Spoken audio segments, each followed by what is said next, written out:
ఇది కిష్టంపేట నుండి కాళేశ్వరం పోయే నేషనల్ హైవే మీద ఉన్నాం. ఇది సమ్మక్క సారక్క గద్దె అని అంటారు.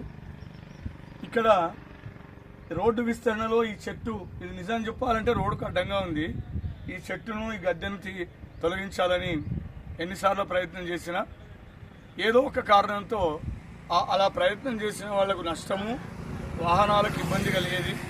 ఆ తర్వాత ఇది సమ్మక్క సారక్క మహిమగా గుర్తించి దీన్ని ఇట్లానే డిస్టర్బ్ చేయకుండా ఉంచారు. కానీ మీరు చూడవచ్చు, ఆదివాసీ సంస్కృతిలో ఉన్నట్టుగానే ఇక్కడ మనకు అమ్మవారి గద్దెలు కనబడతాయి. ఇంకా ప్రత్యేకత ఏంటంటే ఇక్కడ పెద్ద పుట్ట ఉంది. ఈ పుట్టను మనం చూడవచ్చు, క్లోజప్లో చూడవచ్చు పుట్టను.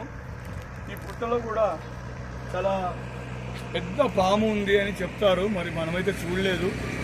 మరి ఏదేమైనా కిష్టంపేట కాళేశ్వరం హైవే మీద ఉన్న ఈ పవిత్ర ప్రదేశం రేపు రానున్న మాఘ పౌర్ణమి నాడు జనంతో, భక్తులతో కిటకిటలాడిపోతుందట.